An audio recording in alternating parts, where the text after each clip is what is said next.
Bonjour, je suis de retour. Je suis allé voir entre mes deux vidéos en fait les patch notes, et j'ai découvert que j'avais raison. Il n'y a pas de nouvelle patch qui est arrivée. Fait que je sais pas à quoi est dû le nombre grandissant de Hunters. Peut-être que peut-être qu'ils ont fait un tournoi puis que les Hunters ont gagné. Puis là depuis ce temps-là, tout le monde les joue. Je sais vraiment pas. Faudrait que j'aille faire des fouilles plus approfondies. Mais a priori, il n'y a rien qui a changé, donc théoriquement c'est encore les decks de Mage et de Warrior les plus forts. C'est sûr que mon deck de Warrior est vraiment pas si fort que ça parce que j'ai vraiment pas tant des bonnes cartes dedans. Aussi parce que j'utilise du Roy Jenkins qui est pas très bon, c'est juste que je le trouve drôle comme carte. Euh, pour l'instant, Warsong Commander, c'est sûr que c'est le fun de donner charge, mais tu peux pas donner ça à un tour 3, tu sais, ça va plus être vers tour 7, admettons, tu vas mettre Warsong Commander avec une autre carte, donc pour nous c'est pas utile. Leroy Jenkins c'est jamais utile en début de partie, c'est vraiment pour finir le gars à la fin. Bon, Cruel Taskmaster c'est pas super, les Commander encore une fois, c'est mieux plus tard. Pour l'instant, c'est pas super. Fait que là, vous voyez, cette game-là, on a plus de chances de la gagner que tantôt parce que je suis rank 25, donc je suis encore dans le rank de on sait pas ce qui se passe, de tout le monde part à rank 25, tu sais, fait que c'est vraiment plus difficile. Lui, il est en rank 24, ça veut dire qu'il a déjà gagné une game, mais s'il joue contre moi, ça veut dire que probablement qu'il perd contre les autres rank 24. Fait que probablement qu'il est mauvais. Fait que c'est quand même assez drôle. Là, il a rien mis. Je préfère le jouer. J'utilise pas son effet, ce qui est un peu dommage. Sauf que ça fait que prochain tour, je peux mettre mon Flesh Healing Gold. Puis s'il met une carte qui a 2 de vie, je peux la sacrifier dans ça. Bon. J'ai pas mis une carte avec 2 de vie. Ça aurait été le fun quand même. Mais là, ça me montre quand même qu'il y a un weapon. Puis que si je mets ça, elle va mourir. Fait que j'ai pas envie de la mettre.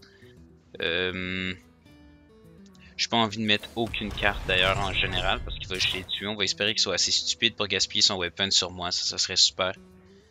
Sinon, je sais pas trop ce qu'on va faire là. On va attendre de voir.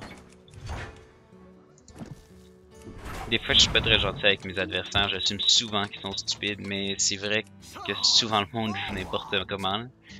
Du moins, surtout à bas level. Bon, ok, il l'a pas fait. Fait qu'il est pas si pire. Qu'est-ce qu'on pourrait faire?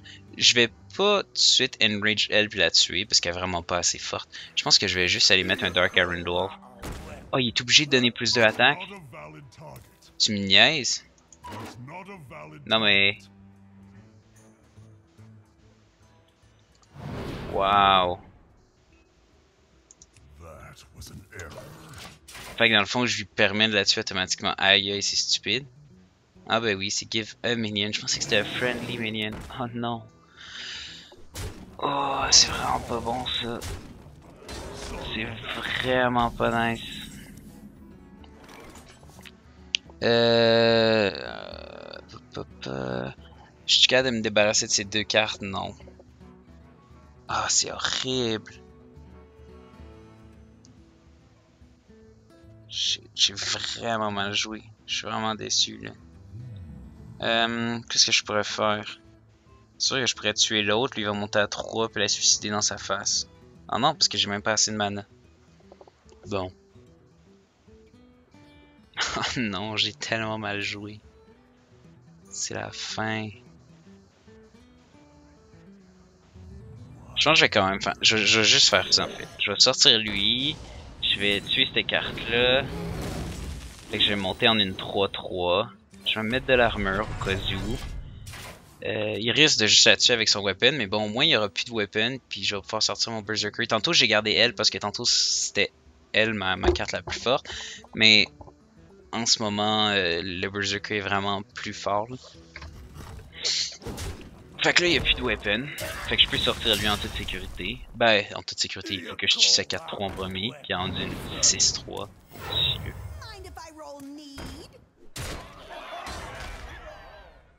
Faut juste que je réussisse à lui faire un peu de damage, puis après ça je peux l'execute.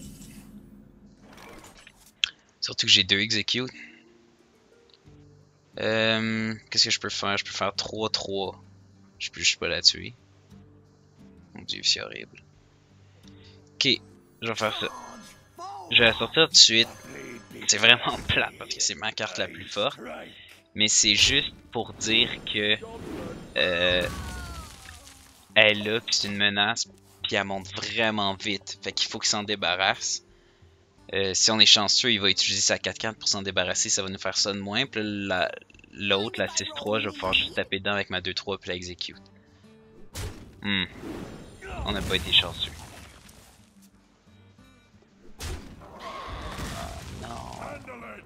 Ouais, je pense que je vais mourir. Ah, c'est sûr que je meurs. Ouch. Ouch. Oh. Ok, on va faire ça. C'est le bon. Yes! Yes! Ça me rend tellement heureux. Finir de tuer l'autre. J'ai pas envie qu'elle existe. Il va gagner. Bah ouais, voilà. J'ai survécu, j'ai 6 de vie, il y a 2 de damage. On n'est pas encore mort. Sauf s'il y a Leroy comme moi. Dans quel cas, on est mort. J'aurais peut-être dû fermer ma gueule au début quand j'ai dit que c'était pas grave parce qu'il était niveau 24. Ben pas niveau, rank 24 je veux dire.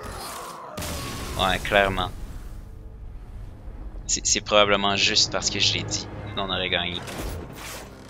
Ah. Tellement triste. Tout ça pour essayer d'avoir 2 wins. Ok. On va aller mettre un peu de silence là-dedans. Là. Bon, qu'est-ce qu'on pourrait enlever?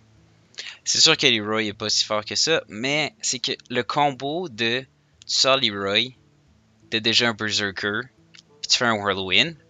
Tu vas faire un damage à Leroy, un au Berserker, un à chacun des petits monstres que Leroy spawn. Ça fait plus 4 damage sur le Berserker instantanément. Fait que t'as 10 damage en un tour de plus. C'est juste tellement rapide. C'est sûr que ça arrive pas si souvent. Puis c'est ça le problème en ce moment. On n'est pas capable de le faire. Bon, qu'est-ce que je voudrais enlever? C'est toutes des choses comme vraiment fortes. À moins que j'enlève le Flesh Healing Ghoul.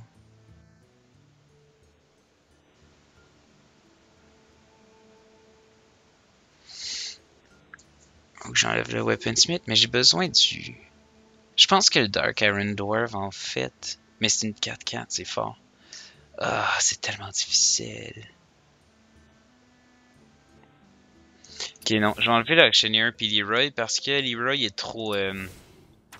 c'est trop des situations rares, comme... C'est vraiment rare qu'il soit bon. Tu sais, même tantôt, il aurait pu être bon, mais j'en avais pas besoin et je gagnais pareil la game. Fait que je vais abandonner Leroy pour l'instant. Je vais me chercher 2 Silence. En fait... Je vais pas prendre ceux-là. Bon, c'est fun ça. On peut-tu... Ah, nice! Deux cartes une par-dessus l'autre. Ok. Ok, attends un peu. Mettons que je fais... je vais mettre n'importe quoi là. Si je recule. Bon, elle est partie. Super. On se rappelle que le jeu est encore en bêta. Blizzard aime ça nous rappeler quand c'est juste en bêta en nous mettant des beaux bugs visuels. Oh, le nouveau Heroic Strike. Pas très utile. Donc ouais, c'est que dans le fond, lui, il silence, mais c'est une 2-1. Puis j'ai enlevé 2 cartes à 4 de mana, puis mon deck avait déjà pas de problème par rapport à la mana. Donc je préférerais peut-être aller chercher un silence qui coûte plus cher, juste pour dire que j'ai une plus grosse carte en jeu. Il est où l'autre? Lui, Battlecry Silence a Minion, c'est une 4-3. Ça va aller bien. Alright, on essaie de même. Là, si je réussis toujours pas à gagner, je vais vraiment être triste. Si je réussis toujours pas à gagner, je vous promets que la prochaine fois, ça va être avec mon deck de mage. Comme ça, je vais être sûr de gagner. Le deck de mage est vraiment fort. Très très rare que j'aie perdu une game avec. La technique, en fait, c'est on y va aggro. Fait qu'on y va avec plein de petites créatures. On attaque sans arrêt. On utilise des spells pour enlever les créatures de l'autre sans gaspiller les nôtres. Puis à la fin, dans le fond, on peut sortir des Drake qui donnent plus 1 spell power.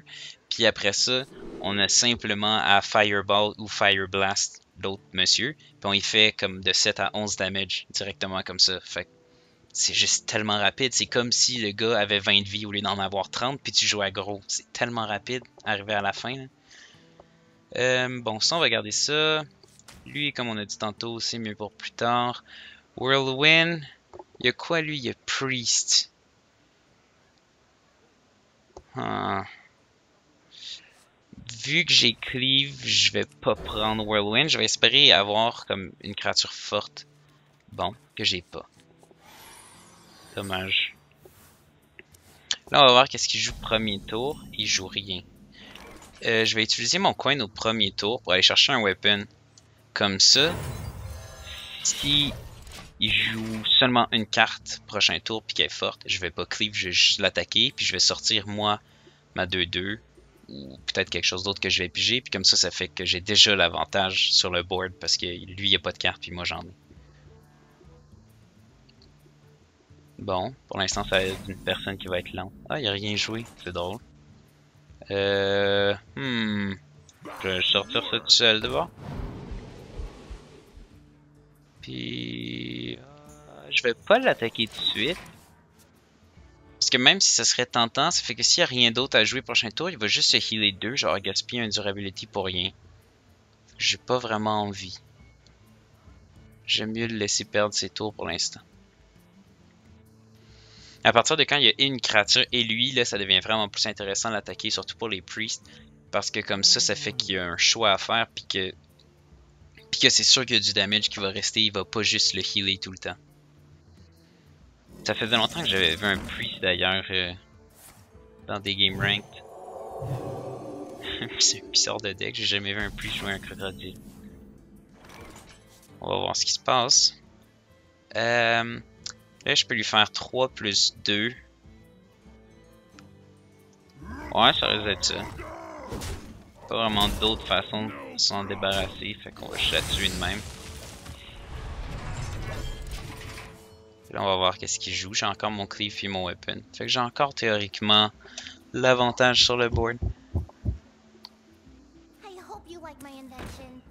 Une 1-2. Ça vaut même pas la peine de l'attaquer. Sors quelque chose d'autre. Oh.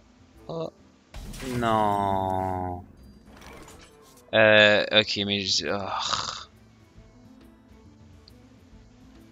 C'est vraiment dégueu. Je vais être obligé de l'attaquer parce que si je l'attaque pas, dans le fond, je lui laisse mettre plus de cartes. Puis en mettant plus de cartes, il va se mettre à avoir l'avantage. Fait que je vais aller la tuer, mais ça valait tellement pas la peine. Ah, en fait, peut-être que... Ouais, j'aurais pu attaquer dans lui pour lui faire 3 de damage au lieu de tuer sa petite carte qui servait à rien. Puis le prochain tour, s'il avait mis une ou deux autres cartes, j'aurais pu cleave. Je pense que ça aurait été le meilleur choix, mais bon. Ce qui est fait, malheureusement. C'était un mauvais choix, mais on peut plus rien faire. Pourquoi j'ai tout le temps le même décor? J'aurais aimé ça avoir les petits légumes ici. C'est le fun. Ok, une 5-4.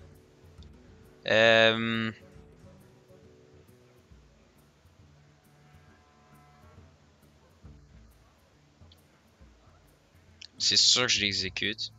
Je pense que je vais l'utiliser avec le Inner Range parce que 5 d'attaque c'est vraiment énorme. J'ai pas envie de pogner du damage de ça. Fait qu'on va y aller comme ça. Et on va mettre un Dark Iron Dwarf. Et on va l'attaquer. Et on garde notre weapon. Au cas où qu'il nous sorte des créatures chiantes. Le weapon pour attaquer directement dans l'autre personne, normalement je me mets à l'utiliser à partir de quand le gars a à peu près 15 de vie. Donc une fois qu'il a déjà perdu la moitié de sa vie, là, je veux vraiment y aller le plus rapidement possible et le finir. Mais quand il est vraiment proche de 30 comme ça sert à rien de juste aller faire 2 damage de plus. Je suis mieux de garder mon durability. Puis s'il met des monstres qui m'énervent, ben là je peux juste les enlever directement.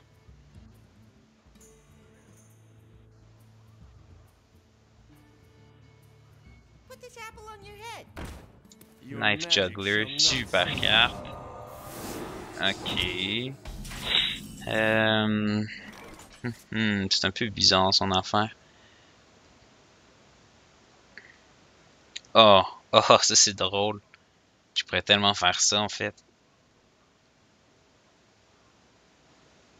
C'est juste que je fais pas 3. Ok, fait que je vais pas utiliser mon... non, je vais pas utiliser mon cleave tout de suite parce que je le tue exactement avec 2. Puis j'ai un autre weapon qui m'attend. Fait que je veux finir ce weapon là avant. C'est vraiment la seule raison pourquoi j'ai pas fait cleave. Je veux finir d'utiliser ce weapon là. Fait qu'en attendant, on va jouer comme ça. On va aller mettre un autre Dark Iron Dwarf. Puis là, on a encore un énorme board advantage. Le fait qu'on ait un weapon en plus de nos 2 cartes, puis que quand il met ses cartes, il peut pas attaquer le même tour, ça nous donne tellement un gros avantage. Il peut juste rien faire contre nous en ce moment. Puis là, je suis pas mal sûr qu'on va avoir la game. Pour 2 raisons. De 1, on a l'avantage du board depuis tantôt, il est pas capable de le reprendre. Puis de 2, on essaie-tu de le dire, parce que tantôt c'est ça qui nous a tués. Il est rank 24. Fait que théoriquement, il est coincé là-bas parce qu'il est mauvais. Mais on sait pas, c'est peut-être pas vrai. Bon. Check l'autre qui donne une C6. Oh! Oui! On sort ça. Et là, regardez bien ce qu'on fait. On fait un Whirlwind. Mettre du damage à tout le monde. Lui, il est rendu énorme. Bon, ça prend tellement de temps en plus. Ok. Là, maintenant que ça c'est fait, je peux taper de 4 ici. Ça monte encore. À 9. Et je peux cleave pour finir les 2. Ça monte encore. À 11. Là, cette fois-ci, je vais attaquer directement parce que j'ai un autre weapon qui attend. Et parce que, comme vous le voyez, s'il est pas capable de se débarrasser de celle-là avant le prochain tour, il a perdu. Fait que c'est ça que je vous disais en fait, le Berserker avec Whirlwind, c'est ridicule. J'ai mis en jeu, c'était une 2 cartes, j'ai fait un Whirlwind, il est monté en 7 cartes, instantanément. Fait que si en plus j'avais eu l'autre monsieur qui donnait charge à tout le monde, le Commander, ben j'aurais one shot. J'aurais fait fin damage en un tour, parce que là il était à peu près à ça, 20 de vie quand je l'ai tué. Yes, un beau sac d'or. Je me demande s'il faut qu'il tue des lutins pour de vrai pour obtenir ces sacs d'or là. Faudrait aller demander à Blizzard. Si c'est le cas, faudrait faire peut-être une plainte. C'est quand même méchant de tuer des lutins juste pour le plaisir des gens. Donc ouais, je vais vous dire au revoir pour cette fois-ci. Prochaine fois, on risque de jouer avec mon deck de mage. Juste parce que je l'aime, ou peut-être mon deck de chaman. Ça va dépendre. Sinon, c'est sûr que dès que je réussis à retourner à 150, je vais aller faire des arenas. Pour l'instant, c'est pas le cas parce que dans le fond, il y a un truc, je sais pas si vous le connaissiez. Je vous le donne si vous le connaissiez pas. C'est comme un cadeau de moi à vous. La façon que Blizzard fonctionne, c'est que quand tu arrives dans le jeu, tu as un seed que ça s'appelle, qui détermine tes chances d'obtenir des cartes. Puis le seed est différent à chaque fois que tu login. Fait que des fois, tu login, tu prends des cartes, admettons au shop, là, quand tu open les paquets, puis ils sont vraiment mauvais, ils sont mauvaises une après l'autre. Tout ce qu'il faut faire, c'est on log out, on revient, et là, probablement que les cartes vont être meilleures. Fait que moi, ce que j'avais fait un arena, justement, puis dans mon arena, j'ai trouvé 7 cartes rares, 2 cartes épiques et 2 cartes légendaires. Fait que c'était incroyable, c'était juste trop fort comme seed parce que toutes les cartes que je trouvais étaient super bonnes. Fait que tout de suite, je suis allé au shop, j'ai tout dépensé ce qui me restait de gold en paquet. J'ai ouvert 7 paquets, puis dans mes 7 paquets, j'ai trouvé une légendaire, puis j'ai trouvé plein de rares, puis j'ai trouvé une épique. Fait que ça a vraiment valu la peine. Fait que ben c'est ça pour aujourd'hui. J'espère que vous avez apprécié. Si vous avez des commentaires ou insultes, comme j'ai dit dans l'autre vidéo, mettez-les dans la barre de commentaires de YouTube. Puis je vous dis à la prochaine. Bye là.